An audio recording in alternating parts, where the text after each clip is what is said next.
नमस्कार बच्चों, एक बार फिर से आपका स्वागत है हमारे इस YouTube चैनल संतोष टीचिंग हब में।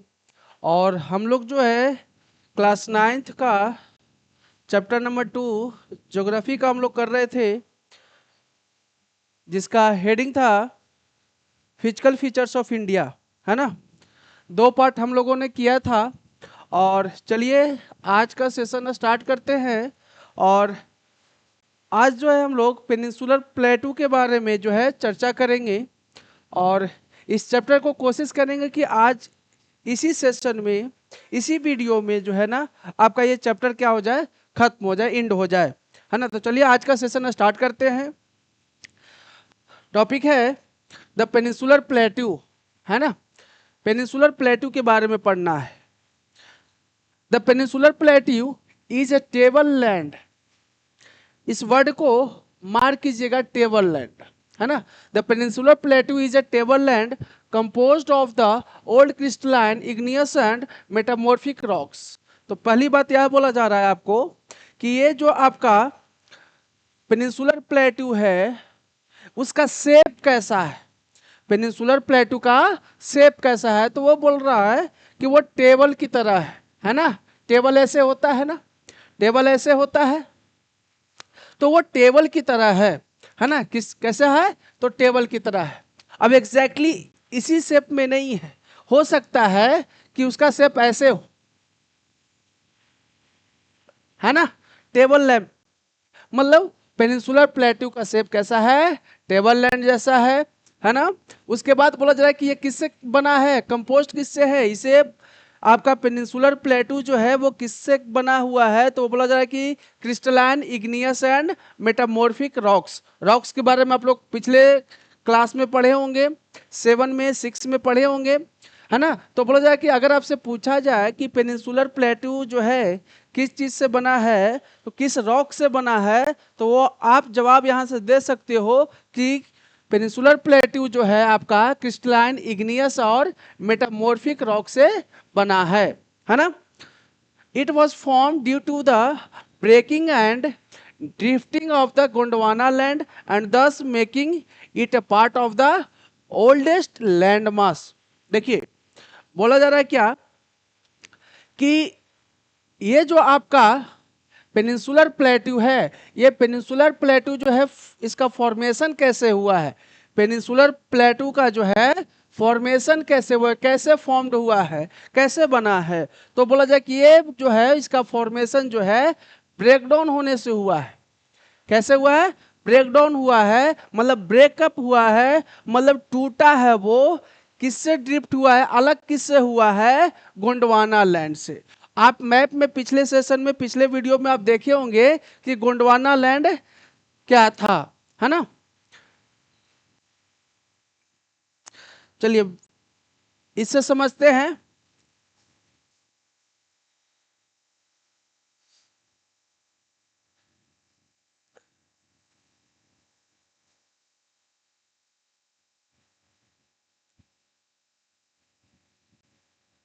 चलिए देखिएगा,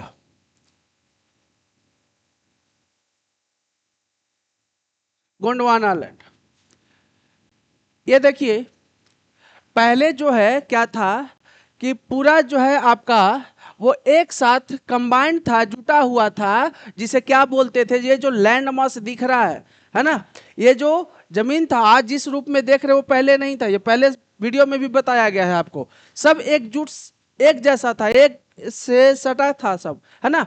एक दूसरे से सब क्या था, सटा था। देखिए तो ये पहले का ये है जिसको क्या बोला गया, पैंजिया, मतलब सब एक दूसरे से क्या है, लिंक्ड है, कनेक्टेड है, सटा हुआ है ना, जिसको क्या बोला गया था, पैंजिया बोला गया था।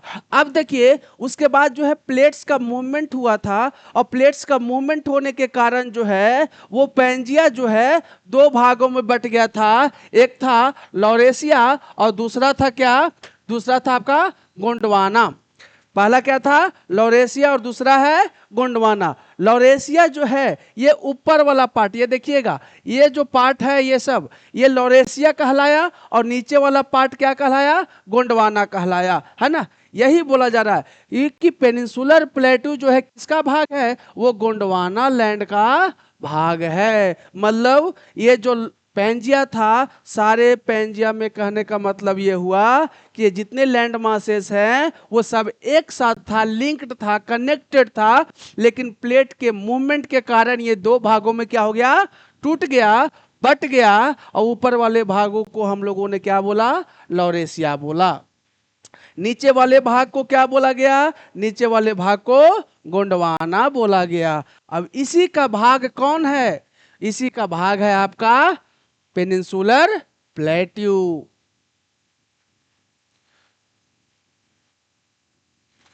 देखिए, it was formed due to the breaking and drifting of the Gondwana land and thus making it a part of the oldest land masses। बोला जा रहा है कि ये जो पेनिनसुलर प्लेटू है आपका ओल्डेस्ट लैंड मासेस का जो है, ओल्डेस्ट लैंड मास का जो है एक पार्ट है। क्यों ऐसा बोला गया, ऐसा इसलिए बोला गया क्योंकि ये पेनिनसुलर प्लेटू जो है आपका गोंडवाना लैंड का एक पार्ट है, उसी का एक भाग है। इसीलिए यहाँ पे एक वर्ड यूज किया, ओल्डेस्ट लैंड मासेस, है ना।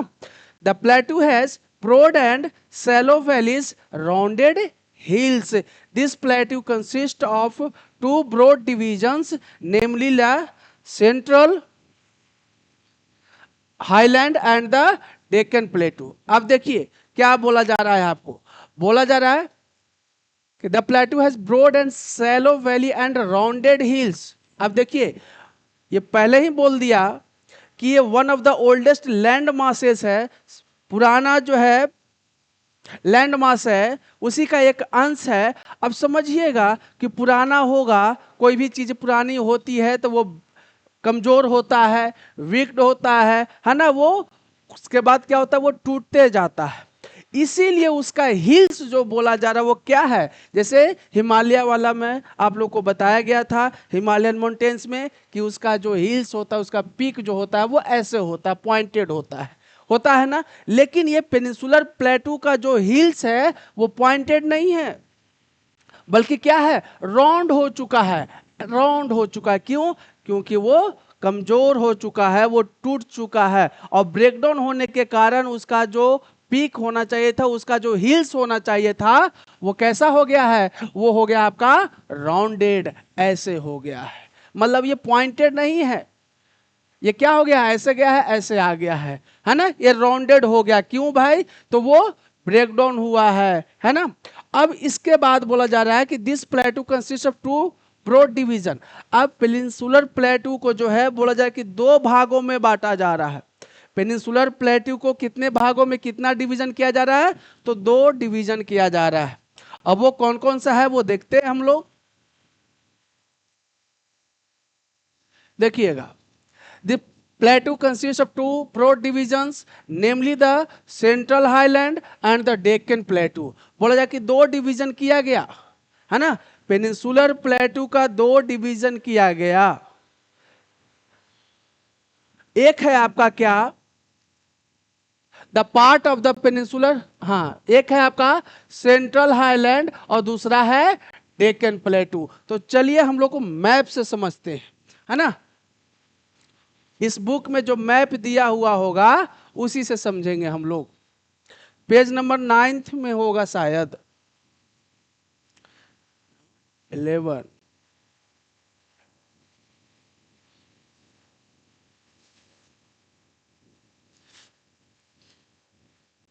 देखिएगा, समझने की कोशिश कीजिएगा। ये जो पूरा भाग है ऐसे ऐसे, है ना, ये क्या है, ये आपका है पेनिनसुलर प्लेटू। ये क्या है, पेनिनसुलर प्लेटू। एक बार फिर से देखिएगा आप लोग, है ना, ये पेनिनसुलर प्लेटू है, यहां से ऐसे, ये पेनिनसुलर प्लेटू है। अब बोला जा रहा है क्या कि पेनिनसुलर प्लेटू को दो भागों में बांटा जा रहा है। कितने भागों में, दो भागों में बांटा जा रहा है। एक है क्या, एक है सेंट्रल हाईलैंड, मतलब नर्मदा रिवर यहां से जा रहा है ना, ये नर्मदा रिवर है। अब नर्मदा रिवर से ऊपर वाले भाग को, नर्मदा रिवर से ऊपर वाले भागों को क्या बोला जा रहा है, उसको बोला जा रहा है सेंट्रल हाईलैंड, इसको क्या बोला जा रहा है? सेंट्रल हाईलैंड, सेंट्रल हाईलैंड बोला जा रहा है ना। और नर्मदा रिवर से नीचे वाले भाग को क्या बोला जा रहा है? डेक्कन प्लेटू। क्या बोला जा रहा है? डेक्कन प्लेटू बोला जा रहा है। आपके बुक में भी है ये मैप, पेज नंबर 9 में, उससे आप देख सकते हैं, है ना, उससे हेल्प ले सकते हैं। फिर से एक बार देखिएगा, फिर से एक बार हम लोग देखेंगे क्या, फिर से एक बार देखेंगे। यहां पे देखिए नर्मदा रिवर है, क्या है? नर्मदा रिवर। तो नर्मदा रिवर से ऊपर वाले भाग को, मतलब नर्मदा रिवर से ऊपर वाले भाग को क्या बोला गया? ये बोला गया सेंट्रल हाईलैंड। क्या बोला गया? Central highland. और नर्मदा रिवर से नीचे वाले भाग को क्या बोला गया? डेक्कन प्लेटू बोला गया। क्या बोला गया? डेक्कन प्लेटू। तो ये पूरा जो आपका ये मैप दिखा रहा हूं मैं, ये पूरा किसका भाग है? ये पूरा भाग है किसका? ये है पेनिनसुलर प्लेटू का। किसका? पेनिनसुलर प्लेटू का। अब पेनिनसुलर प्लेटू को कितने भागों में बांट दिया? दो बराबर भागों में बांट दिया, बराबर बोल रहा हूं, दो भागों में बांट दिया, है ना। नर्मदा रिवर से ऊपर वाले भाग को क्या बोल दिया? सेंट्रल हाईलैंड बोल दिया। और नर्मदा रिवर से नीचे वाले भाग को क्या बोल दिया? डेक्कन प्लेटू बोल दिया गया, है ना। चलिए, समझ में आ गया होगा आप लोग को।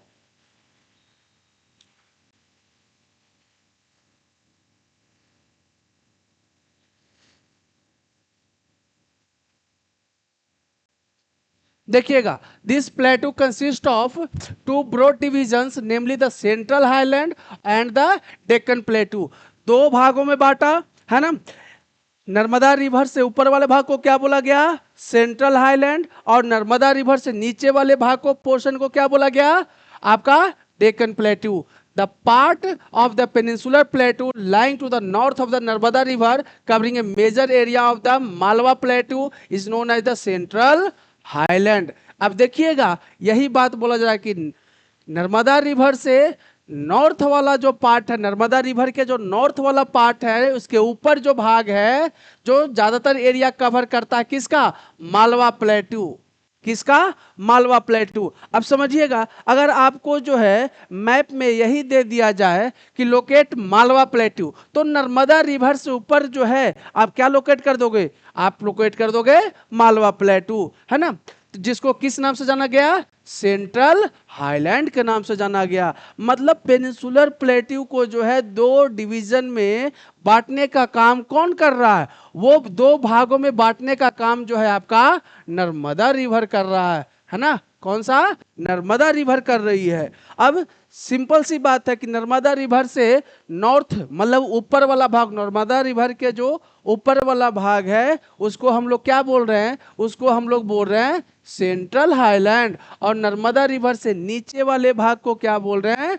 डेक्कन प्लेटू बोल रहे हैं। साथ में बोला गया क्या कि ये जो सेंट्रल हाईलैंड है उसी को और जो है किस नाम से हम जानते हैं? मतलब मालवा प्लेटू जो है आपका सेंट्रल हाईलैंड का ही पार्ट है। मतलब मालवा प्लेटू सेंट्रल हाईलैंड में ही है। The Vindhyan range is bounded by the Satpura range on the south and the Aravali on the north west. अब देखिएगा, विंध्य रेंज की बात कर रहा है। फिर से एक बार हम लोग पेज नंबर 9 में आ जाएंगे, है ना। देखिएगा, विंध्य रेंज की बात कर रहा है कि विंध्य रेंज जो है, विंध्य रेंज जो है, ये देखिएगा, ये विंध्य रेंज है यहाँ पे, है ना। ये विंध्य रेंज दिखा रहा है आपको। ये विंध्य रेंज जो है बोला जा रहा है कि वो बाउंडेड है, घिरा हुआ है। तो किससे घिरा हुआ है भाई? तो वो बोला जा रहा है कि सतपुरा रेंज से, साउथ में किससे? सतपुरा रेंज से। और नॉर्थ वेस्ट में किससे घिरा हुआ है? वो अरावली रेंज से घिरा हुआ है। मतलब फिर से समझिए, क्या बोला जा रहा है कि ये जो विंध्य रेंज है, ये जो विंध्य रेंज है, विंध्य रेंज जो है वो घिरा हुआ है। किससे घिरा हुआ है? तो विंध्य रेंज जो है साउथ में सतपुरा रेंज से घिरा हुआ है, और नॉर्थ वेस्ट में अरावली रेंज से क्या है? घिरा हुआ है। समझ में आया आप लोग को, है ना। चलिए फिर से अपने उस टॉपिक पे आ जाते हैं।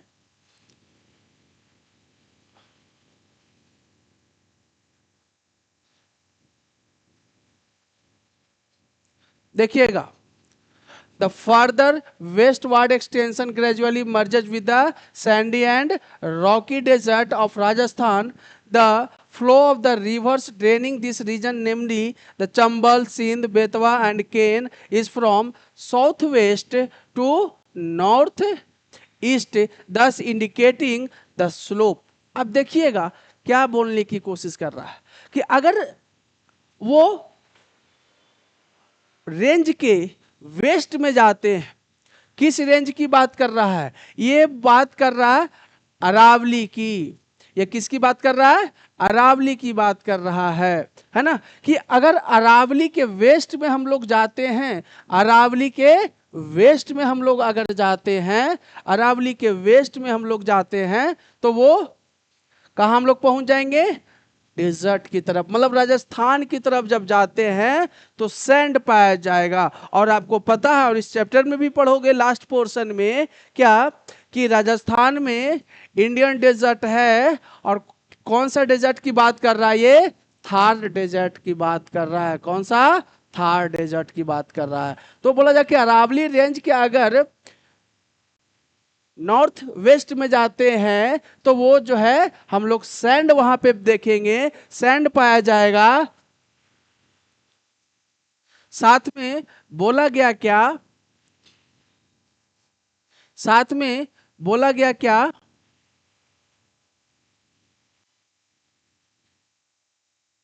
साथ में बोला गया क्या, the further westward extension gradually merges with the sandy and rocky desert of Rajasthan, the flow of the rivers draining this region. बोला जा रहा है कि इस रीजन में जो रिवर्स का जो फ्लो है ना, रिवर्स का नाम दिया है चंबल, सिंध, बेतवा, केन। बोला जाए कि इस रिवर्स का, इन रिवर्स का जो फ्लो है वो किस डायरेक्शन से किस डायरेक्शन की तरफ है, तो वो बोला जा रहा है कि साउथ वेस्ट से नॉर्थ ईस्ट, साउथ वेस्ट से नॉर्थ ईस्ट। अब समझिएगा बात को क्या बोला जा रहा है, समझिएगा बात को, है ना। अब देखिएगा, बोला जा रहा है कि यहां पे जो है ये पेनिनसुलर प्लेटू का जो रीजन है, बोला जाए मतलब सेंट्रल हाईलैंड का जो रीजन है, उस रीजन में जो है रिवर्स का फ्लो किस डायरेक्शन में है, रिवर्स का फ्लो जो है साउथ वेस्ट से नॉर्थ ईस्ट की तरफ है, साउथ वेस्ट से नॉर्थ ईस्ट की तरफ है। मतलब इसका मतलब यही ना हुआ कि वेस्ट डायरेक्शन में, ये वेस्ट डायरेक्शन में वो जो है ऊंचा है, ज्यादा एलिवेटेड एरिया है, ऊंची जगह है। अब ऊंचा मतलब कि स्लोप ज्यादा है यहाँ पे, मतलब यहाँ पे पहाड़ ज्यादा होंगे, मतलब पहाड़ी इलाका है, तभी तो वाटर का जो फ्लो होगा, है ना, वो इस डायरेक्शन से जो है इस डायरेक्शन की तरफ जाएगा, है ना। मतलब साउथ वेस्ट डायरेक्शन से जो है नॉर्थ ईस्ट डायरेक्शन में जाएगा। मतलब इस रीजन की बात कर रहा है कि इस रीजन में जो है क्या है, इस रीजन में जो है आपका क्या है, मॉन्टेनियस रीजन है, और इसका स्लोप किस किस तरफ है, नॉर्थ ईस्ट की तरफ है। तो वही बात यहां भी बोली जा रही है आप लोग को कि ये साउथ वेस्ट से नॉर्थ ईस्ट की तरफ ये फ्लो करता है। The central highland are wider in the west but narrower in the east. अब देखिएगा बात को क्या बोला जा रहा है कि सेंट्रल हाईलैंड,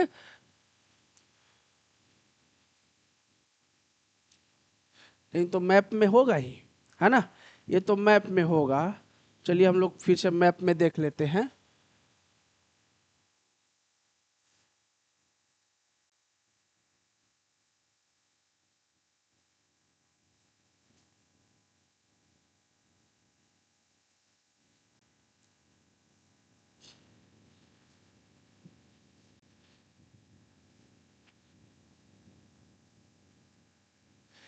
मैप में हम लोग देख लेते हैं कि क्या है, वो क्या बोला जा रहा है।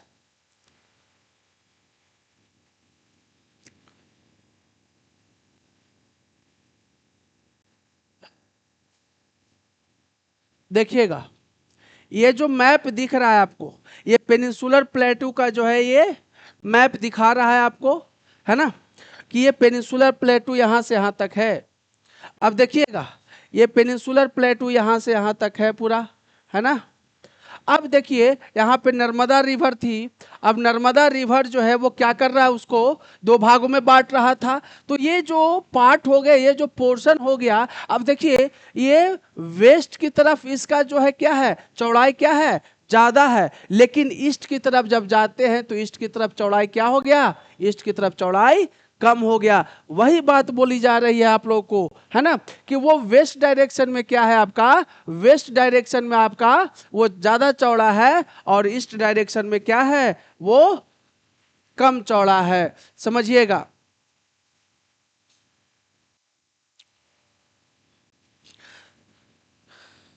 The central highlands are wider in the west, wider है, चौड़ा है, वेस्ट डायरेक्शन में क्या है, सेंट्रल हाईलैंड चौड़ा है, साथ में बोला गया कि वो ईस्ट में क्या है, नैरो है। नैरो मतलब ऐसे तो छिछला होता है, लेकिन मतलब आप समझ सकते हैं क्या, वाइडर जो है वो क्या है, कम वाइडर है, चौड़ाई उसकी क्या है, विथ जो है उसकी क्या है, कम है, चौड़ाई क्या है, कम है। The eastward extension of this plateau are locally known as the Bundelkhand and Baghelkhand. अब बोला जा रहा है क्या, कि सेंट्रल हाईलैंड का एक्सटेंशन, अब सेंट्रल हाईलैंड का एक्सटेंशन का मतलब क्या हुआ, कि सेंट्रल हाईलैंड का जो एरिया है उसका कुछ अंश जो है वो आगे बढ़ा है, जिसको हम किस नाम से जानते हैं, उस एरिया को जानते हैं बुंदेलखंड और बघेलखंड के नाम से जाना जाता है।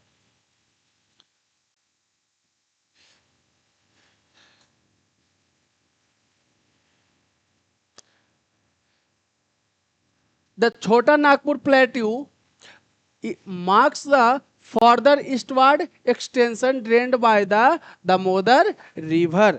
अब देखिए बोला जा रहा है कि छोटा नागपुर प्लेटू, है ना, अब ये छोटा नागपुर प्लेटू कहाँ है, झारखंड में है। कहाँ है ये, झारखंड में है, मार्क कर लीजिएगा, ध्यान रखिएगा इसको। छोटा नागपुर प्लेटू बोला जाए कि छोटा नागपुर प्लेटू जो है ना, फर्दर जो है एक्सटेंड करता है किस डायरेक्शन में, ईस्टवर्ड डायरेक्शन में, और drained by the Damodar river. बोला जा रहा है कि छोटा नागपुर प्लेटू का जो रीजन है वो जो है किस रिवर से जो है ड्रेन की जाती है, मतलब वो किस वहां जो है कौन सी रिवर जो है फ्लो करती है, तो वहां जो है छोटा नागपुर प्लेटू में दामोदर रिवर फ्लो करती है। The Deccan plateau is a triangular land masses. अब देखिए वो था क्या, सेंट्रल हाईलैंड के बारे में, अब पढ़ना है किसके बारे में, डेक्कन प्लेटू के बारे में, है ना। तो बोला जाए कि Deccan plateau is a triangular land masses. समझिएगा बात को, Deccan plateau is a triangular land masses.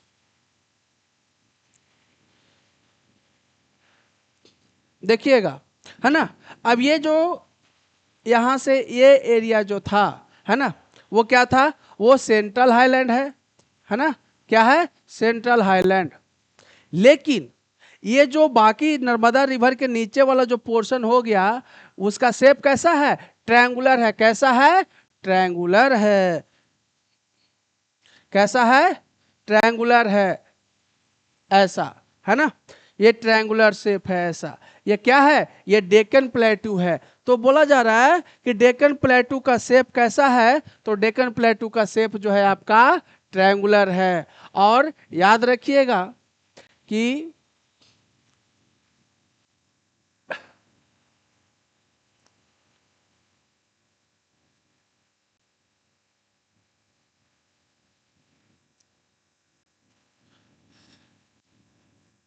Date lies to the south of the river Narmada. ये तो पहले भी बताया गया कि डेक्कन प्लेटू कहाँ पे पाया जाता है, नर्मदा रिवर के साउथ में, मतलब नर्मदा रिवर के ऊपर क्या है, सेंट्रल हाईलैंड है, और नर्मदा रिवर के साउथ में क्या है आपका, नर्मदा रिवर के नॉर्थ में क्या है, सेंट्रल हाईलैंड, और नर्मदा रिवर के साउथ में आपका क्या है, वो है आपका डेक्कन प्लेटू है। The Satpura range flanks its broad base in the north, while the Mahadev, Kaimur hills and the Maikal range form its eastern extension. अब देखिएगा क्या बोला जा रहा है कि Satpura range flank its broad base in the north while the Mahadev Kaimur hills.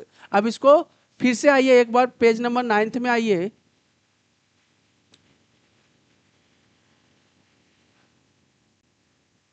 देखिए ये सतपुरा रेंज है, क्या है ये? सतपुरा रेंज है। कहां पर दिख रहा है आप लोग को? यहाँ पे है। ये क्या है? सतपुरा, सतपुरा रेंज है ना। और ये कैमूर हिल्स यहीं पे है। ये क्या है? कैमूर हिल्स है ना। ये बोला जाए कि ये ईस्टवार्ड डायरेक्शन में क्या हो रहा है? एक्सटेंड कर रहा है, आगे बढ़ रहा है इसी तरीके से, है ना।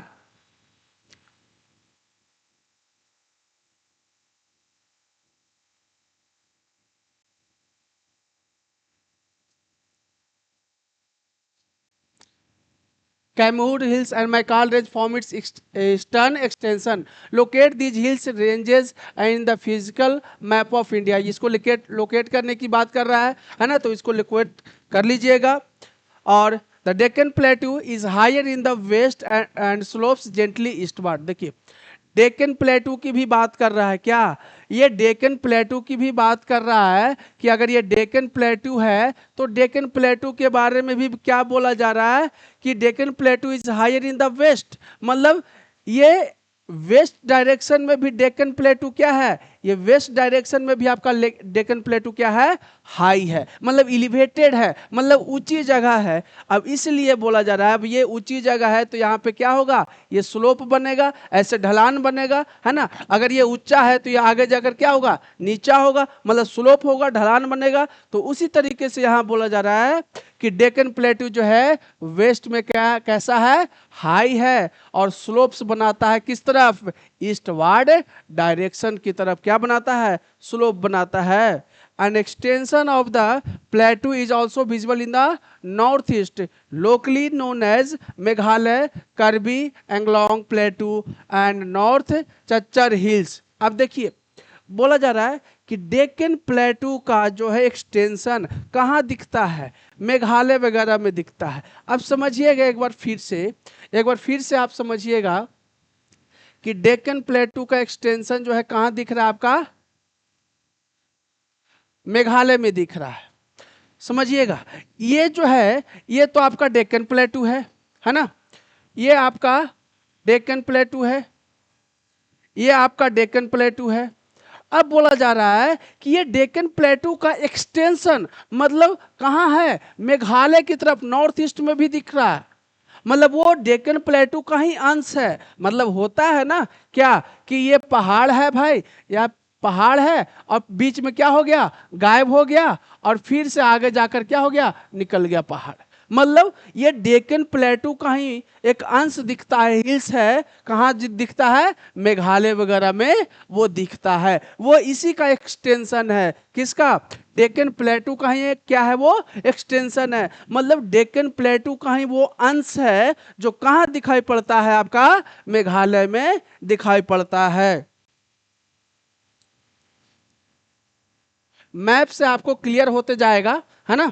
इसलिए मैप का ज्यादातर यूज किया जा रहा है।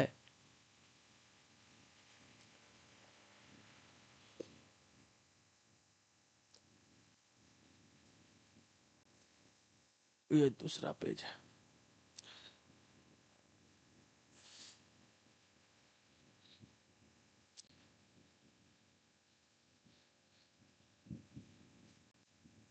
अब बोला जा रहा है कि locate these hills and ranges in the physical map. ये बता दिया गया।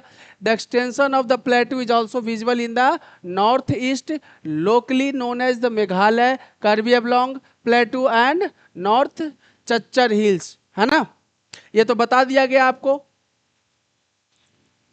It is separated by the fault from the Chota Nagpur plateau. Three prominent hill ranges from the west to the east are the Garo Khasi and Jaintia hills. अब देखिए अगर आपसे पूछा जाए कि गारो खासी और जैंतिया ये जो हिल्स हैं वो किसका पार्ट है, तो आप इजीली वे में बता सकते हो कि वो किसका पार्ट है? वो डेक्कन प्लेटू का वो पार्ट है, उसी का एक्सटेंशन है। मतलब अभी बताया ना कि ये जो इसका ये डेक्कन प्लेटू का जो कुछ एक्सटेंशन है वो कहाँ दिखाई पड़ता है, नॉर्थ ईस्ट की तरफ ही दिखाई पड़ता है, उसका हिल्स है ना। तो इसको बोला जा रहा है कि इस प्लेटू में 3 मुख्य रेंजेज है, जिसमें है आपका गारो, खासी एंड जैंतिया हिल्स। ये 3 मुख्य रेंजेज है, मतलब हिल्स है। अब समझिएगा ये हिल्स का मतलब क्या होता है, मतलब समझ में नहीं आ रहा है, हिल्स हिल्स बोलते जा रहे हैं सर। अब समझिएगा, कोई पहाड़ है तो वो लगातार है ना, वो सीरीज बना रहा है, वो लगातार चलता ही जा रहा है। ऐसा नहीं है कि एक पहाड़ है और वो खत्म हो गया अब, है ना। ऐसा नहीं कि एक पहाड़ हो गया खत्म हो गया, नहीं। पहाड़ों की क्या है, एक श्रृंखला है ना, एक श्रृंखला सीरीज बन रहा है। वो माउंटेन्स एक खत्म हो रहा है दूसरा आ जा रहा है, फिर एक खत्म हो रहा है दूसरा आ जा रहा है, ये सीरीज है। तो ये बोला जाए कि हिल्स, तो गारो, खासी और जयंतिया हिल्स जो है वो किसका भाग है, किसका अंश है, वो आपका डेक्कन प्लेटू का अंश है ना।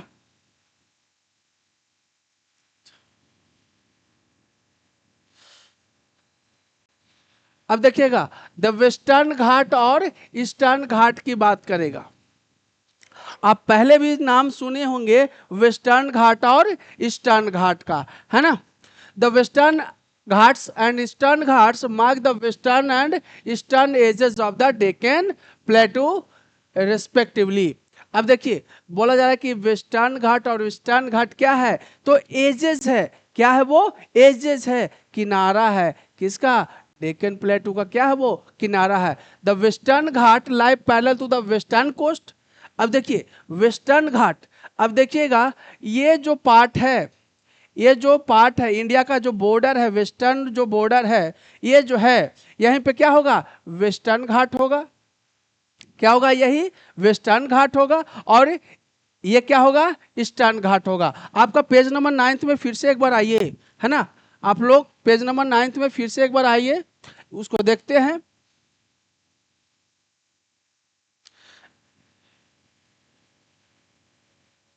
देखिएगा ये वेस्टर्न घाट है, क्या हो गया, ये वेस्टर्न घाट हो गया आपका। और ये क्या हो गया, ये जो है आपका लिखा हुआ भी है ईस्टर्न घाट, और ये क्या लिखा हुआ है, वेस्टर्न घाट। देखिए ये लिखा हुआ है वेस्टर्न घाट, है ना, ये वेस्टर्न घाट, और ये क्या हो गया आपका, ईस्टर्न घाट। ये वाला जो रीजन हो गया क्या हो गया, ईस्टर्न घाट हो गया। मतलब ये क्या है, एजेस है, किनारा है ना।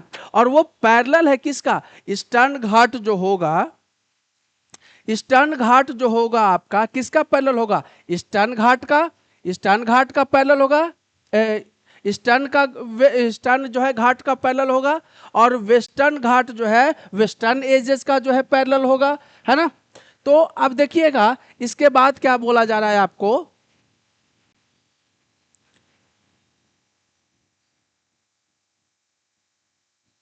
इसके बाद बोला जा रहा है वेस्टर्न घाट,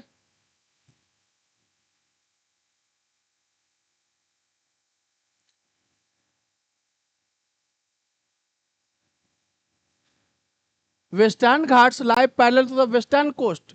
अब बोला जा रहा है कि वेस्टर्न घाट जो है वो पैरेलल है, किसका पैरेलल है, वेस्टर्न कोस्ट का पैरेलल है। समझिएगा, अब वेस्टर्न कोस्ट का पैरेलल है मतलब क्या, देखिए ये वेस्टर्न घाट यहाँ पे था, है ना। अब ये वेस्टर्न घाट जो है किसका पैरेलल है, क्या बोल रहा है, वेस्टर्न कोस्ट का। मतलब देखिए इस इंडिया के वेस्ट में ये जो है यहाँ पे क्या है, कौन सा जो है समुद्र है ना, अरबियन सी, है ना। और इधर क्या है, ईस्ट की तरफ बे ऑफ बंगाल, जिसको यहाँ पे क्या है, बे ऑफ बंगाल में क्या है, बे ऑफ बंगाल में ही आपका क्या है, बे ऑफ बंगाल में ही है आपका अंडमान एंड निकोबार, है ना। तो वही बातें बोली जा रही है कि ये जो वेस्टर्न घाट है आपका, ये जो आपका वेस्टर्न घाट है, वेस्टर्न जो घाट है आपका वो किसके पैरेलल है, तो वो बोला जा रहा है वेस्टर्न घाट पैरेलल है वेस्टर्न कोस्ट का, है ना।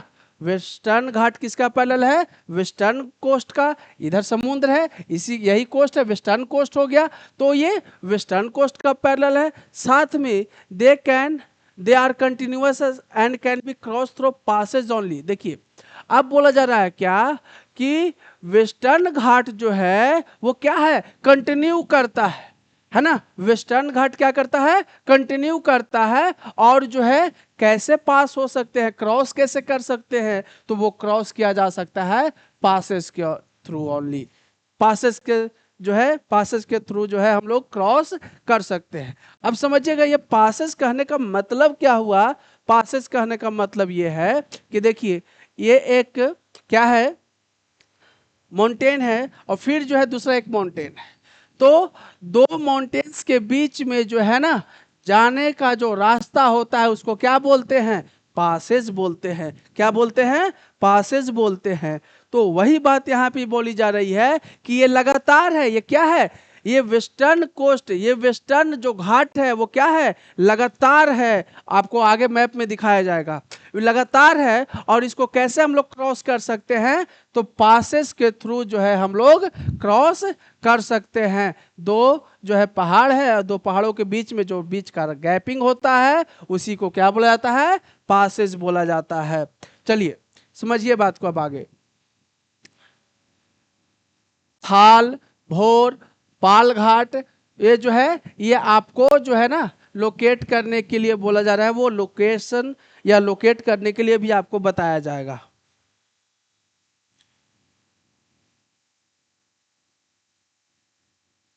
The Western Ghat, the Western Ghats are higher than the Eastern Ghat. Their average elevation is 900 to 1600 meter as against 600 meter of the Eastern Ghat. अब देखिए बोला जा रहा है क्या कि वेस्टर्न घाट जो है ना वो ज़्यादा ऊंचाई पर, उसका हाइट जो है, उसका अल्टीट्यूड जो है, उसका एलिवेशन जो है ज़्यादा है। मतलब वेस्टर्न घाट का हाइट जो है क्या है, ज़्यादा है। किससे ज़्यादा है, ईस्टर्न घाट से ज़्यादा होगा। बाबू यहाँ पे देखिएगा, ये जो है, ये देखिएगा, ये जो है आपका, है ना, तो बोला जाए कि वेस्टर्न घाट का जो हाइट है वो क्या है, ज्यादा है। किससे ज्यादा है भाई, तो ईस्टर्न घाट के हाइट से क्या है, ज्यादा है। मतलब वेस्टर्न घाट का हाइट ज्यादा है, इसका एवरेज एलिवेशन मतलब हाइट जो है 900 से 1600 मीटर है ना। याद रखिएगा कि वेस्टर्न घाट का जो आपका एलिवेशन है मतलब हाइट है वो जो है 900 से 1600 मीटर्स के बीच में है, और वहीं पे ईस्टर्न घाट का जो हाइट होता है, एलिवेशन है, वो कितना है, 600 मीटर है। कितना है, 600 मीटर है। समझ में आ रहा है आप लोग को, है ना। The eastern Ghat stretch from the Mahanadi valley to the Nilgiris in the south.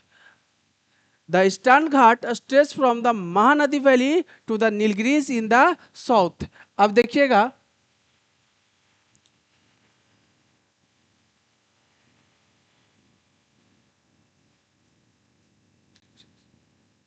ये मैप दिख रहा होगा, है ना। यहाँ पे क्या बोला, फिर से एक बार देख लीजिए, अब मैप में तुरंत आएंगे। The eastern Ghat stretch from the Mahanadi valley. अब देखिएगा महानदी वैली, ये देखिए ये महानदी वैली है, ये क्या है आपका, महानदी वैली है, ये Mahanadi,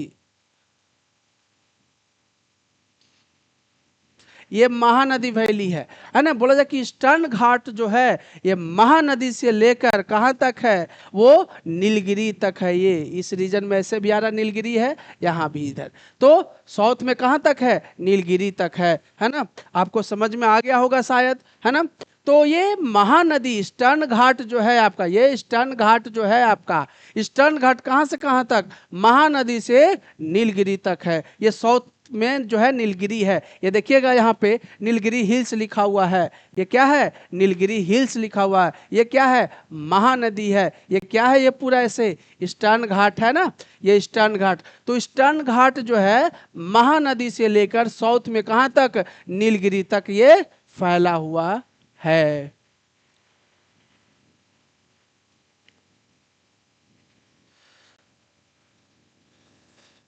Nilgiris in the south, समझ में आ गया।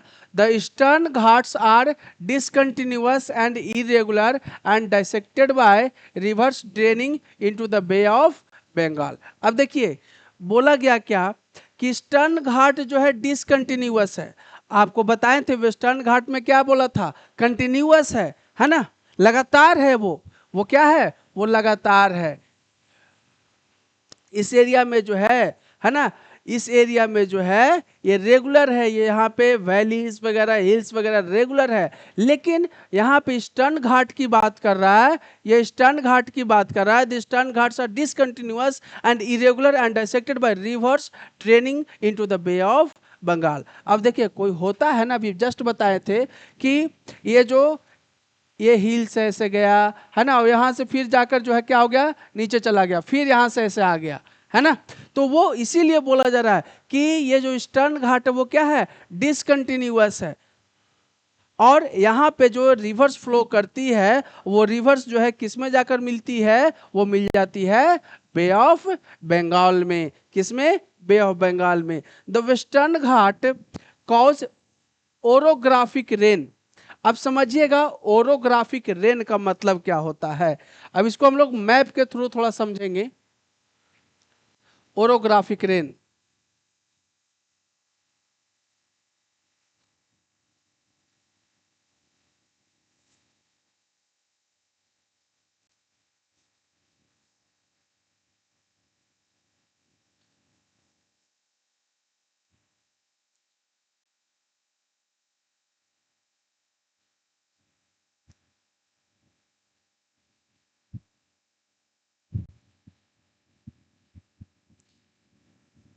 जैसे देखिए ओरोग्राफिक रेन क्या होता है वो समझिएगा बात।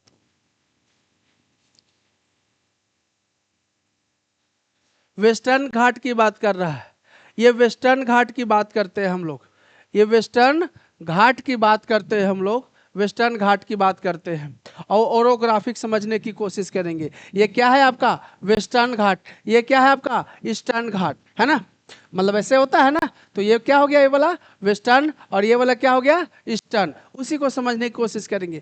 अब देखिए वेस्टर्न घाट में क्या बोला आपको कि वेस्टर्न घाट में जो है ओरोग्राफिक रेन होता है। क्या होता है, ओरोग्राफिक रेन, ओरोग्राफिक रेन होता है। अब ये ओरोग्राफिक रेन क्या होता है कि जब इस रीजन में क्या है कि पहाड़ जो है इसका हाइट एलिवेशन जो है ज्यादा है, मतलब ये ज्यादा ऊंचाई तक ये पहाड़ इस रीजन में पाए जाते हैं। कहाँ, वेस्टर्न घाट में। तो क्या होता है कि विंड जो है क्या लेकर आती है, क्लाउड लेकर आएगी। क्या लेकर आएगी, क्लाउड लेकर आएगी। ये इस रीजन में क्या आया, क्लाउड आया, क्लाउड आया, है ना, क्लाउड लेके आया। अब क्लाउड लाने के बाद क्या होगा, बादल आ जाएगा, लेकिन आगे वो मूव नहीं कर पाएगा। क्यों, क्योंकि इस रीजन में माउंटेन्स का हाइट क्या है, ज्यादा है, ज्यादा ऊंचाई पे है। अब वो ज्यादा आगे नहीं बढ़ पाएगा, तो आगे नहीं बढ़ पाएगा तो यहाँ पे क्या होगी, यहाँ पे बारिश होने लगेगी। अब या क्या होने लगेगा, बारिश होने लगेगा। मतलब ओरोग्राफिक रेन का मतलब क्या है कि अगर माउंटेन्स या हिल्स का जो है आपका एलिवेशन ज्यादा है और उस एलिवेशन के कारण, उस ऊंचाई के कारण जो है विंड जो है, विंड के कारण जो क्लाउड आ रहा था आकर जो है यहाँ पे क्या हो गया, रुक गया। ये आगे मूवमेंट नहीं कर पाया, ये बादल जो है आगे नहीं जा पाया। क्यों नहीं जा पाया, क्योंकि ये जो पहाड़ है, ये जो हिल्स है, ये जो रॉक्स हैं, वो ये माउंटेन्स हैं, ये क्या कर लिया, इस बादल को वहीं पे रोक दिया, है ना। हवा जो है यहीं पे रुक गई, क्योंकि ये माउंटेन्स जो है आगे क्रॉस होने नहीं दे रहा, विंड को, क्लाउड को आगे बढ़ने नहीं दे रहा। अब इस कारण से इस रीजन में जो बारिश होगी उसी को क्या बोला जाएगा, ओरोग्राफिक रेन बोला जाएगा। क्या बोला जाएगा, ओरोग्राफिक रेन बोला जाएगा। शायद आप लोग को समझ में आ गया होगा, है ना, कि ओरोग्राफिक रेन क्या है।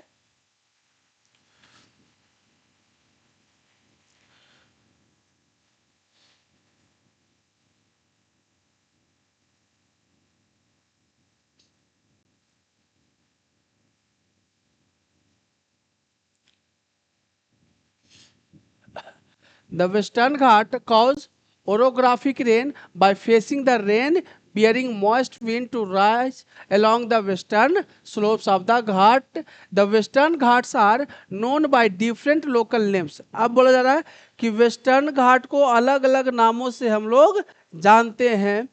The height of the western Ghat progressively increases from north to south. अब देखिए बोला जा रहा है क्या कि वेस्टर्न घाट का जो हाइट है, वेस्टर्न घाट का जो क्या है हाइट है, वो क्या हो रहा है, वो इंक्रीज करता है। मतलब वेस्टर्न घाट का जो हाइट है आपका क्या हो रहा है, इंक्रीज हो रहा है। मतलब देखिए यहाँ से वेस्टर्न घाट है, वेस्टर्न घाट यहाँ से क्या जा रहा है, किधर जा रहा है, साउथ की तरफ जा रहा है। लेकिन बोला जा रहा है क्या कि वेस्टर्न घाट का जो हाइट है वो क्या हो रहा है, बढ़ते जा रहा है। मतलब नॉर्थ से साउथ की तरफ हम लोग जा रहे हैं, तो साउथ की तरफ जो है वेस्टर्न घाट का जो हाइट होगा क्या होगा, ज्यादा है। मतलब वेस्टर्न घाट का हाइट, मतलब इस रीजन में माउंटेन्स वगैरह क्या होंगे, ज्यादा हाइट के होंगे। मतलब वेस्टर्न घाट का हाइट जो है साउथ की तरफ क्या है, ज्यादा है। किसके कंपैरिजन में, नॉर्थ के कंपैरिजन में जो है वेस्टर्न घाट का हाइट ज्यादा है। The highest peak include the Anaimudi 2695 meters and the Doda Beta 2637 meters. Mahendragiri, Mahendragiri is the highest peak in the eastern Ghat. अब देखिए बोला जा रहा है क्या कि हाईएस्ट पीक कौन सा है, अनायमुडी है। साथ में यह भी बोला जा रहा है कि महेंद्रगिरी जो है, महेंद्रगिरी के बारे में बोला जा रहा है, ये महेंद्रगिरी के बारे में बोला जा रहा है कि महेंद्रगिरी जो है ईस्टर्न घाट का जो है हाईएस्ट पीक है, ये याद रखिएगा, है ना। महेंद्रगिरी जो है हाईएस्ट पीक है किस घाट का, तो ईस्टर्न घाट का। अब Shevaroy hills and the Javdi hills are located on the to the south of the southeast of the eastern Ghat. अब देखिए बोला जा रहा है क्या कि सेवरॉय हिल्स और जावडी हिल्स जो है ईस्टर्न घाट के साउथ में जो है क्या है आपका, वो लोकेटेड है। मतलब समझिएगा क्या बोलना चाह रहा है ये।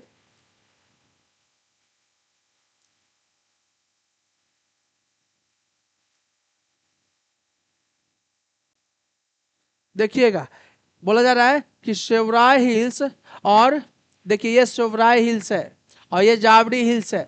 बोला जाए कि सेवराय हिल्स और जावड़ी हिल्स जो है ईस्टर्न घाट के किस रीजन में है, ईस्टर्न घाट के साउथ में है, साउदर्न पॉइंट पे है, मतलब साउथ वाले रीजन में है। यहाँ पे क्या है आपका, ध्यान से देखिएगा, यह है जावड़ी हिल्स और यह है क्या, सेवराय हिल्स है। मतलब ईस्टर्न घाट में जो हिल्स पाया जा रहा है जिसमें शिवराय हिल्स दे रहा है और जावड़ी हिल्स है, वो ईस्टर्न घाट का साउथ वाला पोर्शन में वो है। आपको लोकेट करने के लिए भी बोला जाए तो आप इजीली वे में आप कर सकते हैं। Locate the famous hill station of उडागामाटा Udhagamandalam popularly known as Ooty and Kodaikanal.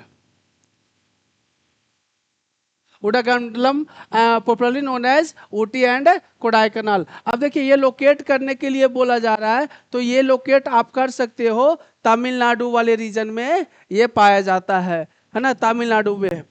One of the distinct features of the peninsular plateau is the black soil area known as Deccan Trap। अब देखिए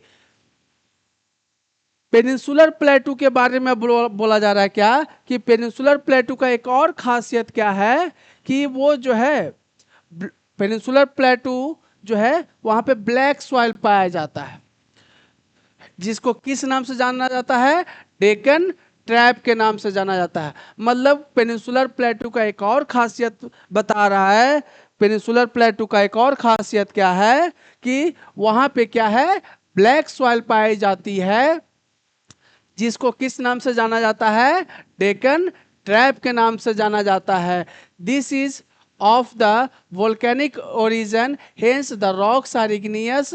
Actually these rocks have denuded over time and are responsible for the formation of black soil. अब देखिए बोला जा रहा है कि ये जो ब्लैक सॉइल का फॉर्मेशन हुआ, ये जो डेक्कन ट्रैप है, बोला जाए कि ये कैसे ये बना है, ओरिजिन इसका कैसे, उत्पत्ति कैसे हुआ है।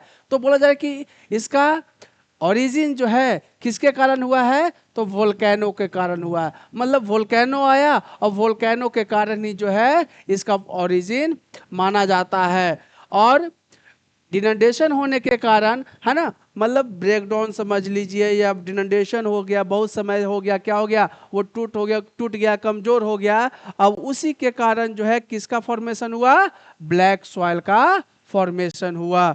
The Aravalli Hills lie on the western and northwestern margin of the peninsular plateau। बोला जाए कि Aravali hills lie on the western and northwestern margin of the peninsular plateau। बोला कि अरावली हिल्स कहाँ है, पेनिनसुलर प्लेटू के वेस्टर्न रीजन में और नॉर्थ वेस्टर्न रीजन में ये जो है आपका अरावली हिल्स है। These are highly eroded hills and are found as broken hills। अब देखिए बोला जाए कि ये हाईली इरोडेड है, मतलब बहुत ही दिनों का है, करोड़ों वर्षों का है ना। तो जिसके कारण क्या हो गया है, इरोड हो गया है, ये इरोड हो गया। इरोड होने के कारण जो है ये क्या हो गया है, ये ब्रोकन हिल्स इसको बोला जाता है। मतलब ज्यादा दिन तक रहेगा, कमजोर हो जाएगा, वो टूट जाएगा, है ना। तो इसीलिए जो है उसको क्या बोला जा रहा है, ब्रोकन हिल्स भी बोला जा रहा है। They extend from Gujarat to Delhi in the south west to north east direction. अब देखिए बोला जाए कि अरावली हिल्स जो है वो गुजरात से कहां तक है, वो दिल्ली तक है। समझिएगा बात को।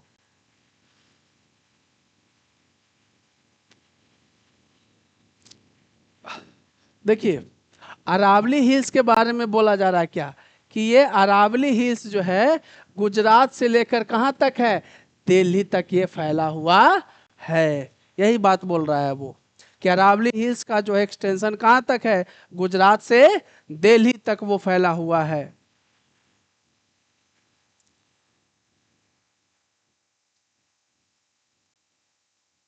अब देखिए आ गया द इंडियन डेजर्ट।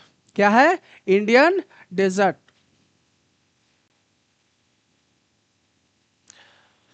आप आपका नेक्स्ट टॉपिक है Indian desert.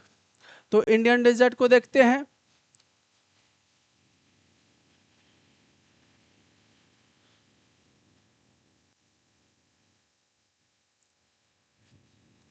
The Indian desert lies towards the western margin of the Aravali hills, है ना। पिछले वीडियो में इस सेशन में भी देख लिए कि आपका इंडियन डेजर्ट जो है वो कहाँ पाया जाता है, अरावली हिल्स के वेस्ट में। मतलब ये अरावली हिल्स था, इसके उस साइड क्या है, इंडियन डेजर्ट है। It is an undulated sandy plain covered with sand dunes। This region receives very low rainfall below 150 millimeter per year। It has arid climate with low vegetation cover। अब देखिए ये बोला जा रहा है क्या, कि ये सैंडी प्लेन है। कैसा प्लेन है, सैंडी प्लेन है। ये कैसा प्लेन है, सैंडी प्लेन है। मतलब सैंडी रीजन है, वहां पे बलुआई जो है रीजन है, जहां पे बारिश बहुत कम होती है ना। बारिश क्या है, बारिश बहुत कम होती है वहां पे। कितनी रेनफॉल होती है, तो याद रखिएगा आप कि वहां पे मतलब इंडियन डेजर्ट में, मतलब राजस्थान वाले रीजन में जो है वहां पे 150 mm का जो है बारिश होती है। एरिड क्लाइमेट, दूसरा वर्ड आया एरिड क्लाइमेट, ध्यान दीजिएगा। दूसरा आया एरिड क्लाइमेट, मतलब टेम्परेचर हाई रहता है। टेम्परेचर क्या है वहां पे, हाई है। एरिड क्लाइमेट है जहां पे क्या हो सकता है, लो वेजिटेशन है, टेम्परेचर ज़्यादा है, बारिश कम है। तो वेजिटेशन कहाँ से हो पाएगा, वेजिटेशन कहाँ से रह पाएगा, मतलब वेजिटेशन मतलब पेड़ पौधे की बात हो रही है ना। तो अगर क्लाइमेट ज़्यादा है, एरिड क्लाइमेट है, मतलब हीट ज़्यादा है, अब हीट ज़्यादा होने के कारण अगर वहाँ पे पानी होती तब वहाँ पे वेजिटेशन होता। लेकिन बोला जा रहा है कि एरिड क्लाइमेट है, साथ में बारिश भी क्या होती है, बहुत कम होती है, 150 mm ही तो होती है पर ईयर, है ना। एक साल में 150 mm जो है आपका बारिश होती है, जिसके कारण जो है वेजिटेशन क्या होता है, पेड़ पौधे वहाँ पे क्या है, बहुत कम है। Streams appear during the rainy season soon after they disappear into the sand as they do not have enough water to reach the sea. Luni is the only large river in this region. अब देखिएगा क्या बोला जा रहा है कि stream appear during the rainy season, मतलब बारिश के दिनों में तो पानी दिखाई पड़ता है, लेकिन बोला जाता है कि जल्द ही जो है वो डिसअपियर हो जाता है. मतलब इतना पानी नहीं है कि वो कहीं जाकर जो है क्या हो सके, वो किसी समुद्र में जाकर मिल सके. मतलब पानी हुई, बारिश हुई तो पानी दिखाई पड़ता है और उसके जल्द ही जो है कुछ दिन के बाद जो है पानी क्या हो जाता है, डिसअपियर हो जाता है. क्यों? क्योंकि वो एरिया पूरी तरीके से क्या है, सैंडी एरिया है. अब सैंडी एरिया होने के कारण बोला जा रहा है कि वहां पे इस रीजन में जो है इतनी बारिश नहीं होती कि वो जो है पानी किसी समुद्र में जाकर मिल सके, है ना. इतनी बारिश ही नहीं है, इतनी पानी ही नहीं है, इसलिए वो क्या हो जाता है, डिसअपियर हो जाता है, मतलब गायब हो जाता है, दिखाई नहीं पड़ता है. Luni is the only large river in this region. बोला जाए कि इस रीजन में, मतलब इंडियन डेजर्ट मतलब राजस्थान वाले रीजन में बोला जा रहा है कि लूनी ही एक क्या है, एक बड़ी नदी है जो इस रिवर में क्या करती है, फ्लो करती है.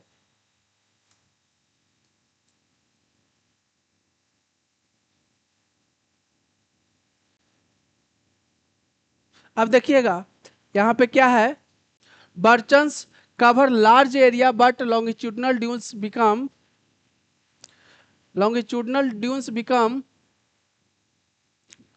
more prominent near the Indo Pakistan boundary. अब बर्चन्स किसको बोला जा रहा है भाई, वो देखिएगा, वो देखिएगा बर्चन्स किसको बोला जा रहा है.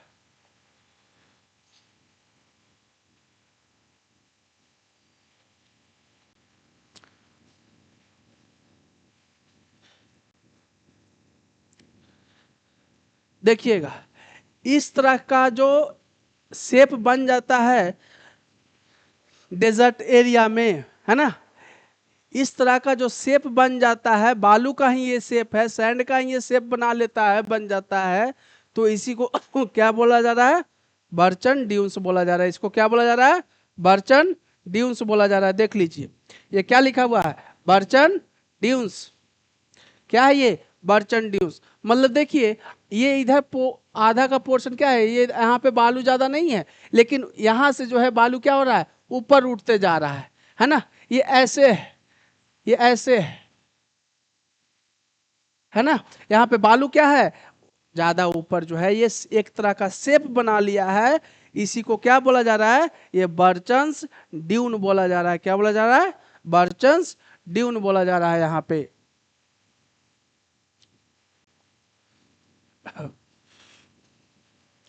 और ये बर्चन्स ड्यून्स जो है वो सिर्फ इंडिया में ही नहीं, मतलब राजस्थान वाला एरिया जो है, तो डेजर्ट वाला रीजन जो है सिर्फ इंडिया में नहीं बल्कि पाकिस्तान में भी है ना. तो ये वहाँ पे ज़्यादा इंडो पाकिस्तान बाउंड्री पे जो है, वो भारत और पाकिस्तान के सीमा पे जो है, बाउंड्री पे जो है ये ज़्यादा दिखाई पड़ता है.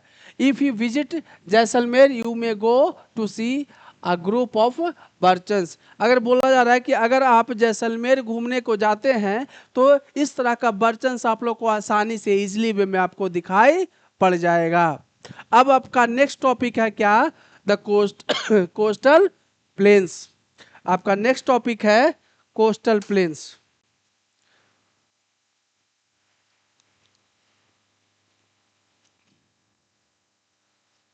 देखिए नेक्स्ट टॉपिक है आपका कोस्टल प्लेन्स.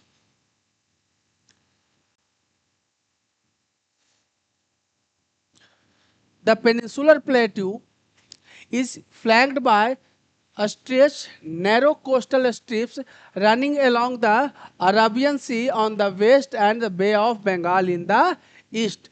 अब कोस्टल प्लेन की बात कर रहा है. किसकी बात कर रहा है, कोस्टल प्लेन की बात कर रहा है. The western coast sandwiched between the western Ghat and the Arabian Sea is a narrow plain. अब देखिए यहाँ पे क्या बोलना चाह रहा है, एक बार फिर से हम लोग मैप की तरफ चलेंगे. वेस्टर्न कोस्ट और ईस्टर्न कोस्ट की बात करेंगे. घाट तो हम लोगों ने सुना था, है ना, क्या सुना था, घाट तो सुना था, लेकिन कोस्ट की बात कर रहा है। देखिएगा, हम लोग बात कर रहे हैं किसकी? कोस्ट की बात कर रहे हैं, है ना? किसकी बात कर रहे हैं? कोस्ट की बात कर रहे हैं, है ना? कोस्ट की बात कर रहे हैं हम लोग। अब देखिएगा,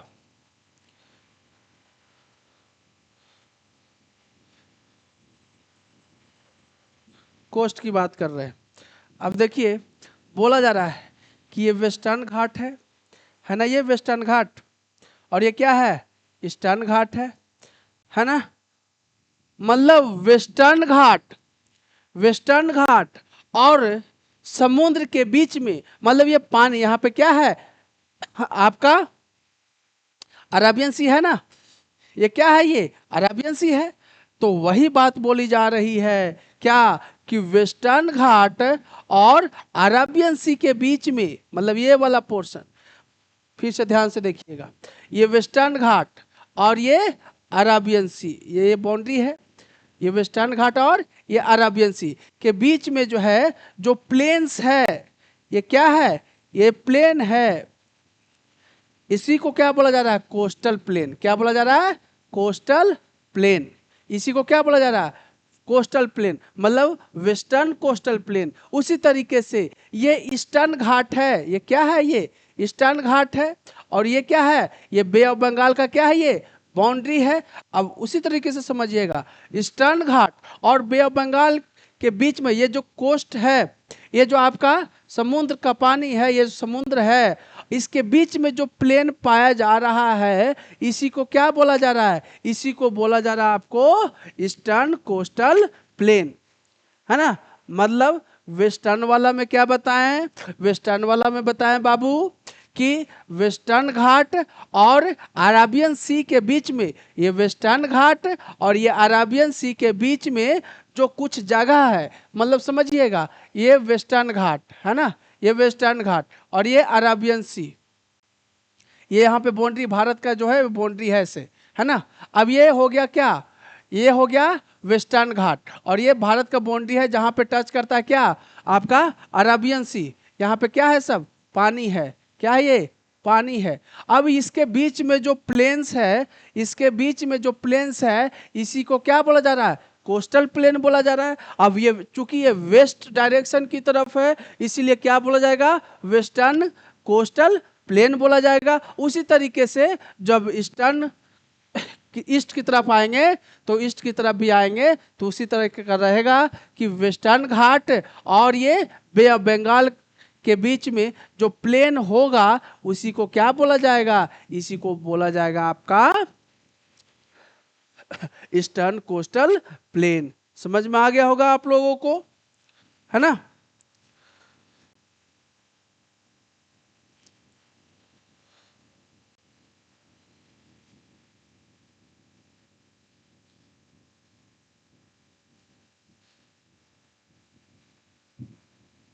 अब देखिए, इट कंसिस्ट ऑफ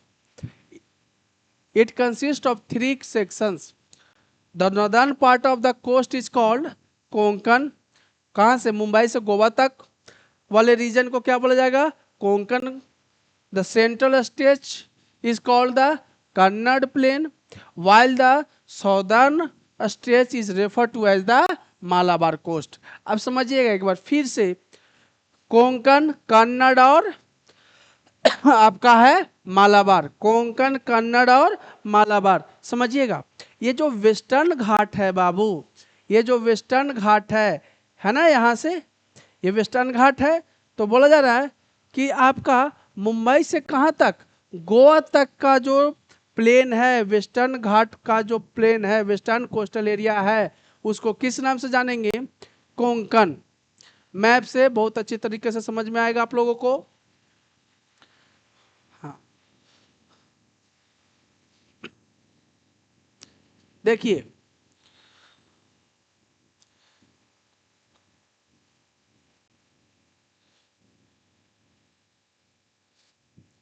देखिएगा, ये मुंबई से लेकर कहां तक? गोवा तक। मुंबई से लेकर कहां तक? गोवा तक को क्या बोला गया? कोंकण बोला गया। को क्या बोला गया? कोंकण बोला गया। मतलब वेस्टर्न घाट को भी 3 सेक्शन में बांट दिया। वेस्टर्न घाट को कितने सेक्शन में बांट दिया? 3 सेक्शन में बांट दिया बाबू लोग, समझ में आ रहा है? वेस्टर्न घाट को 3 सेक्शन में बांट दिया, है ना।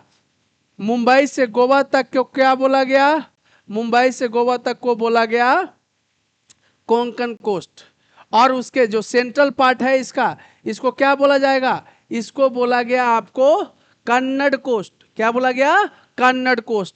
और ये जो नीचे है, ये वाला जो पोर्शन है, केरल वाला जो पोर्शन है, उसको क्या बोला गया? वो बोला गया मालाबार कोस्ट। मतलब ये तो पहले आप लोग पढ़े होंगे, है ना। पहले भी ये इसको जो है लोकेट किया गया होगा, आपके द्वारा बताया भी गया होगा टीचर्स के द्वारा। मतलब ये जो वेस्टर्न घाट है उसको कितने डिवीजन कर दिया? 3 डिवीजन कर दिया। मतलब मुंबई से गोवा तक को क्या बोल दिया? मुंबई से गोवा तक को कोंकण बोल दिया। उसके नीचे जो बीच का भाग है उसको क्या बोल दिया? उसको कन्नड़ बोल दिया। और उसके नीचे जो साउथ वाला पार्ट है वेस्टर्न घाट का, उसको क्या बोल दिया? उसको बोला गया मालाबार कोस्ट। अब उसी तरीके से समझिएगा, आगे दिया हुआ होगा वही हम यहाँ पे बता दे रहे हैं, मैप खुला हुआ है। तो ईस्टर्न कोस्ट, है ना, ईस्टर्न घाट की बात करेगा, ईस्टर्न कोस्ट की बात करेगा। क्या? ईस्टर्न कोस्ट को जो है 2 भागों में बांट रहा है। ईस्टर्न कोस्ट को कितने? ईस्टर्न घाट को जो है 2 भागों में बांटेगा।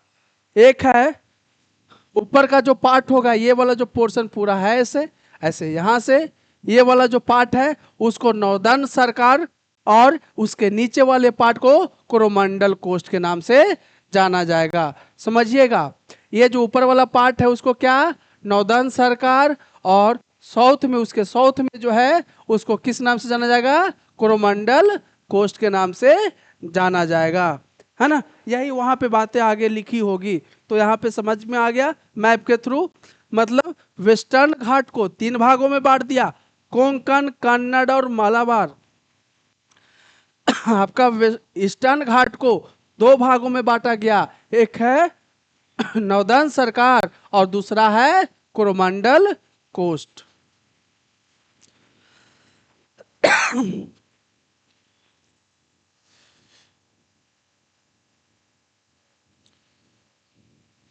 है ना, ये तो समझ में आ गया।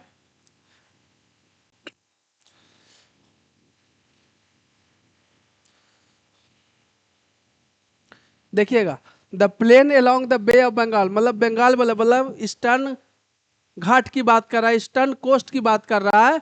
The plain along the bay of Bengal are wide and level in the northern part, it is refer to the northern Sarkar. इसको याद रखिएगा, नॉर्दर्न सरकार, while the southern part is known as Coromandel coast. Large rivers such as Mahanadi, Godavari, Krishna, Kaveri have formed extensive delta on this coast. Lake Chilka is an important feature along the eastern coast. अब देखिए बोला गया क्या, बोला जा रहा है क्या आपको कि in the northern part it is refer to as the northern Sarkar. मतलब ये जो बे ऑफ बंगाल वाला जो पोर्शन है, मतलब ईस्टर्न घाट की बात कर रहा है कि ईस्टर्न घाट को 2 भागों में बांट रहे हैं हम लोग भाई। पहला है नॉर्दर्न सरकार, मतलब नॉर्दर्न पार्ट, मतलब नॉर्थ वाला जो पार्ट है ईस्टर्न घाट का उसको नॉर्दर्न सरकार के नाम से जानेंगे, और साउथ वाला जो पार्ट है उसका किस नाम से? कोरोमंडल कोस्ट के नाम से हम लोग जानेंगे। हम लोग देख चुके थे अभी। लार्ज रिवर, बोला जाए कि बड़ी नदियां जो है आपका फ्लो करती है। महानदी, गोदावरी, कृष्णा, कावेरी, ये क्या बनाती है? डेल्टा बनाती है। क्या बनाती है? ईस्टर्न कोस्ट पे जो है डेल्टा बनाती है। और चिल्का लेक जो है ईस्टर्न कोस्ट का क्या है? एक फीचर्स है। ये भी एक क्या है? एक उसका एक फीचर्स है ईस्टर्न कोस्ट पे। मतलब चिल्का लेक जो है आपका ईस्टर्न कोस्ट का क्या है? एक फीचर है। Chilka lake is the largest salt water lake in India. It lies in the state of Odisha. अगर अब आपसे पूछा जाए कि चिल्का लेक को जो है आप लोकेट कीजिए, तो आप लोकेट कर सकते हैं कि चिल्का लेक क्या है आपका, कहाँ है? ओडिशा में है। दूसरी बात ये बोला गया कि चिल्का लेक जो है लार्जेस्ट सॉल्ट वाटर लेक है। कैसा है? सॉल्ट वाटर है, मतलब उस चिल्का लेक में जो है, उस लेक में जो है पानी कैसा होगा, सॉल्टी होगा। इसलिए और याद रखिएगा, इंडिया का लार्जेस्ट सॉल्ट वाटर लेक कौन है, चिल्का है। चलिए आगे बढ़ते हैं। अब आ गया आइलैंड्स, अब आ गया आपका आइलैंड्स। चलिए यहीं पे खत्म है, ये लास्ट आपका टॉपिक है इस चैप्टर का, island. You have already seen that India has a vast mainland, बोला कि आप ऑलरेडी जो है देख चुके हैं कि इंडिया का मेनलैंड जो क्या है, बहुत बड़ा है। इंडिया का मेनलैंड जो है आपका क्या है, बहुत बड़ा है। Besides this the country has two groups of island. इसके अलावा जो है बोला जा रहा है, मेनलैंड के अलावा जो है बोला गया क्या, कि दो आइलैंड्स का क्या है, ग्रुप है। क्या है, दो आइलैंड्स का ग्रुप है। और उसको बोला जा रहा है कि क्या आप आइडेंटिफाई कर सकते हो।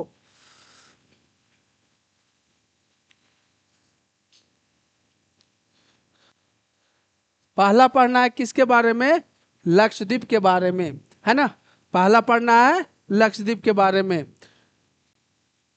Locate the Lakshadweep island group lying close to the lying close to the Malabar coast of Kerala. This group of island is composed of a small coral islands. Earlier they were known as Lakadiv, Minicoy and Amindive. In 1973 these were named as Lakshadweep. It covers a small area of 32 square kilometer. Kavaratti Island is the administrative headquarter of the Lakshadweep. This island group has great diversity of flora and fauna. The PT Island, which is uninhabited, has a bird sanctuary. देखिए बोला गया क्या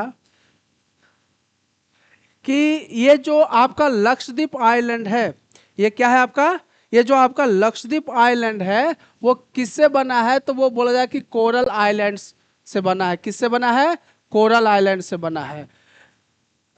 मतलब इसको पहले जो है अलग नामों से जाना जाता था। आज के डेट में हम लोग लक्षद्वीप के नाम से जानते हैं, लेकिन 1973 के पहले जो है हम लोग जो है अलग नामों से इसको जानते थे।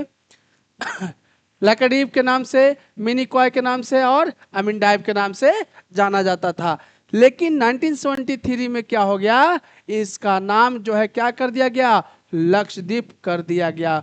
कब किया गया, ये याद रखिएगा। ये आपको याद रखने वाली चीजें हैं कि लक्षद्वीप आइलैंड जो है इसका नाम कब पड़ा, तो 1973 में। अब बोला जाए कि इसका एरिया जो है बहुत छोटा है। इसका एरिया क्या है, बहुत छोटा है। तो कितना एरिया है भाई, तो 32 स्क्वायर किलोमीटर, मतलब मात्र 32 स्क्वायर किलोमीटर है। और इसका एडमिनिस्ट्रेटिव हेड क्वार्टर, मतलब समझिएगा इसको दूसरे भाषा में अगर बोल दिया जाए तो बोला जाए कि इसकी राजधानी कहाँ है भाई, तो कावारत्ती है ना। एडमिनिस्ट्रेटिव हेड क्वार्टर क्या है, कावारत्ती है। साथ में बोला गया this island group has great diversity of flora and fauna. बोला जा रहा है कि इस आइलैंड में फ्लोरा और फौना जो है बहुत ज़्यादा है, मतलब पेड़ पौधे जीव जंतु बहुत ज़्यादा है। The PT island which is uninhabited has a bird sanctuary. बोला जा रहा है कि जो पीटी आइलैंड है वो क्या है, वहाँ पे क्या है, वो एक बर्ड सेंचुरी है ना। क्या है वो, वहाँ पे एक पीटी आइलैंड पे क्या है, बर्ड सेंचुरी है। समझ में आया, है ना। अब देखिएगा आगे हम लोग चलते हैं। Now see the elongated chain of islands located in the bay of Bengal. अब देखिए ये जो आपका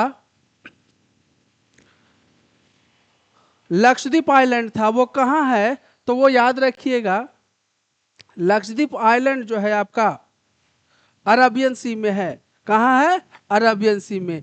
अब हम लोग पढ़ेंगे किसके बारे में, अंडमान एंड निकोबार आइलैंड के बारे में। और अगर आपसे पूछा जाए कि अंडमान एंड निकोबार आइलैंड जो है वो कहाँ है, तो आप बोलिएगा बे ऑफ बंगाल में है।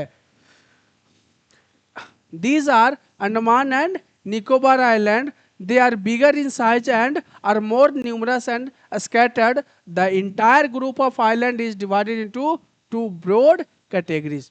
देखिए, अब बोला जा रहा है कि अंडमान एंड निकोबार आइलैंड का जो साइज है वो क्या है, बहुत ज्यादा है, बहुत बड़ा साइज है।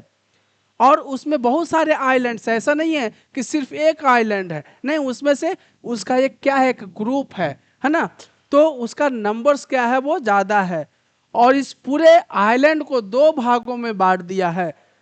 अंडमान एंड निकोबार आइलैंड को दो भागों में बांटा गया है। नॉर्थ वाला को क्या बोला जा रहा है, the Andaman in the north and the Nicobar in the south. मतलब समझिएगा कि ऊपर वाले भाग को क्या बोला जा रहा है, अंडमान बोला जा रहा है, और साउथ में नीचे वाला जो आइलैंड है उसको क्या बोला जा रहा है, निकोबार बोला जा रहा है। It is believed that these islands are an elevated portion of submarine mountains. ऐसा माना जाता है कि अंडमान और निकोबार जो आज के डेट में जो आइलैंड के रूप में हम लोग देख रहे हैं वो क्या है, वो एलिवेटेड पोर्शन है। मतलब माउंटेन्स का कुछ वो ऊपर वाला भाग है, बाकी भाग क्या हो गया है, वो पानी में डूब गया है, ऐसा माना जाता है ना। It is believe that these islands are an elevated portion of submarine mountains. मतलब ये ऐसा माना जा रहा है कि ये जो अंडमान एंड निकोबार आइलैंड जो है वो माउंटेन्स का क्या है, ऊपर का पोर्शन है। बाकी जो है उस पहाड़ का जो पोर्शन है, जो भाग है, वो कहाँ है, वो पानी के अंदर है। These islands groups are of great strategic importance for the country. और बोला जाए कि इस आइलैंड का महत्व जो है इस कंट्री के लिए, इंडिया के लिए बहुत है। There is great diversity of flora and fauna in this group of island too. बोला जाए कि यहाँ भी फ्लोरा और फौना जो है बहुत आपका डाइवर्सिटी है। फ्लोरा और फौना का मतलब यहाँ भी जो है फ्लोरा और फौना पाए जाते हैं, पेड़ पौधे जीव जंतु यहाँ पे अधिक मात्रा में है। These islands lie close to the equator and experience equatorial climate। अब देखिएगा, बोल जाए कि ये आइलैंड जो है इक्वेटर के नजदीक है, इक्वेटर के नजदीक है। तो जहाँ जो एरिया इक्वेटर के नजदीक होगा उस एरिया का क्लाइमेट भी जो है इक्वेटर के जैसा होगा, है ना। तो इसीलिए बोला गया क्या कि अंडमान एंड निकोबार का क्लाइमेट कैसा होता है, तो वो होता है इक्वेटोरियल क्लाइमेट। क्यों इक्वेटोरियल क्लाइमेट है, वो इसलिए है कि वो जो है इक्वेटर के नजदीक है and has thick forest cover. और यहाँ पे बोला कि फॉरेस्ट भी बहुत अधिक मात्रा में है। A detailed account of the different physiographic units highlights the unique features of each region. It would, however, be clear that each region complements the other and makes the country richer in its natural resource। देखिए, ये जो physiographic हम लोग जो ये जो features पढ़े, तो बोला जा रहा है कि वो हर रीजन्स में जो है अलग अलग है। हर रीजन्स का फिजियोग्राफिक जो है या फीचर्स जो है यूनिक है, अलग अलग है, अनोखा है। और ये अलग अलग होने के कारण, ये जो फीचर्स अलग अलग होने के कारण, इस अलग अलग रीजन में अलग अलग फीचर्स होने के कारण क्या है कि इस कंट्री को क्या बनाता है, नेचुरल रिसोर्स में ये रिच बनाता है। The mountains are the major source of water and forest wealth. बोला जा रहा है कि माउंटेन्स जो है मेजर सोर्स है किसका, माउंटेन्स किसका मेजर सोर्स है, तो बोला जा रहा है कि माउंटेन्स मेजर सोर्स है किसका, वाटर का। माउंटेन्स याद रखिए, याद कीजिए कि माउंटेन्स से बहुत सारी नदियां निकलती है ना। इसीलिए बोला जाए कि mountains are the major source of water and forest wealth. Mountains में फॉरेस्ट भी है ना, और वो माउंटेन्स से जो है बहुत सारी नदियां निकलती है। इसीलिए बोला गया कि mountains are the major sources of water, पानी का एक स्रोत है। The northern plains are the granaries of the country. बोला जाए कि नॉर्दर्न प्लेन्स जो है वो ग्रैंडरीज है, कंट्री का क्या है, वो ग्रैंडरीज के रूप में है। They provide the base for early civilisation. अब यही नॉर्दर्न प्लेन्स जो है क्या प्रोवाइड करता है, अर्ली सिविलाइजेशन का वो कारण था। The plateau is a store house of minerals, बोला जा रहा है कि प्लेटू से हम लोग को क्या मिलता है, तो मिनरल्स मिलता है, which has played a crucial role in the industrialisation of the country. बोला जा कि ये अगर प्लेटू नहीं होता तो इतना अपने कंट्री में इंडस्ट्रियलाइजेशन नहीं हो पाता। क्यों क्यों इसलिए कि the plateau is a store house of minerals, क्योंकि प्लेटू से हम लोग को क्या मिलता है, मिनरल्स प्राप्त होता है ना। The coastal region and island groups provide sites for fishing, बोला जाए कि कोस्टल रीजन हम लोग को क्या प्रोवाइड करता है ना, समुद्र के किनारे जो है, जो एरिया है, वो जो कोस्ट है, वो जो समुद्री तट है, वो हम लोग को क्या प्रोवाइड करता है भाई, तो वो बोला जाए कि कोस्टल रीजन हम लोग को क्या प्रोवाइड करता है, और ये आइलैंड क्या प्रोवाइड करता है, तो वो फिशिंग के काम आता है ना, पोर्ट एक्टिविटी के काम आता है। जैसे आज के डेट में जो है एक कंट्री से दूसरे कंट्री पहुंचना, या पहले जो है भारत में लोग जो आए थे, पुर्तगीज आए है ना, आपका डच आए, फ्रेंच आए, ब्रिटिश आए, वो कैसे आए थे, वो तो है पोर्ट के सहारे ही आए थे, सी रूट से ही आए थे। तो इसलिए बोला जा रहा है कि ये कोस्टल रीजन जो है फिशिंग के काम में आता है और पोर्ट एक्टिविटीज के काम में आता है। दस the diverse physical features of the land have immense future possibility of development, इसलिए बोला जा रहा है कि यहाँ पे डेवलपमेंट होने का ज्यादातर चांसेस होती है। अब 2 मिनट और लूंगा मैं। अब वो मैप को एक बार फिर से मैं खोल लेता हूं और एक बार फिर से जो है आपका अंडमान एंड निकोबार आइलैंड और साथ में आपका लक्षद्वीप आइलैंड, अब देखिएगा ये मैप है, आपके बुक में भी होगा मैप। अब देखिए बोला गया क्या कि वेस्टर्न में जो है क्या है, अरबियन सी है, अरबियन सी में क्या है आपका, लक्षद्वीप है। याद रखिएगा कि अरबियन सी में क्या पाया जाता है, ये लक्षद्वीप कहाँ है भाई, तो अरबियन सी में है, ये लक्षद्वीप है। और ध्यान दीजिए क्या क्या एक आइलैंड है क्या, नहीं, यहाँ पे क्या है, आइलैंड्स का ग्रुप है, क्या है, आइलैंड्स का ग्रुप है, उन सब को मिलाकर क्या नाम दिया गया, लक्षद्वीप आइलैंड दिया गया। तो ये हो गया वेस्ट में। और आपका ईस्ट की तरफ जाते हैं तो ये देखिए बे ऑफ बंगाल है, इसी बे ऑफ बंगाल में क्या पाया जाता है भाई, तो अंडमान एंड निकोबार, क्या है, अंडमान एंड निकोबार है, क्या है, अंडमान एंड निकोबार है ना।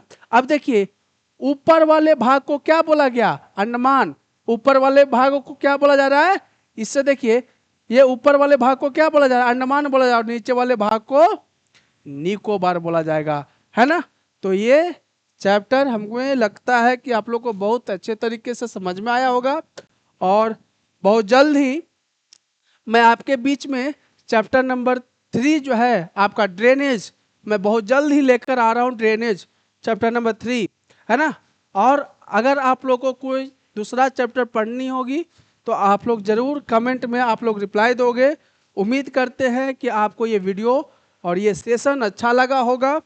और चलिए तब तक के लिए शुभ रात्रि, और उम्मीद करते हैं कि इस वीडियो को ज़्यादा से ज़्यादा लोगों तक शेयर करेंगे। धन्यवाद।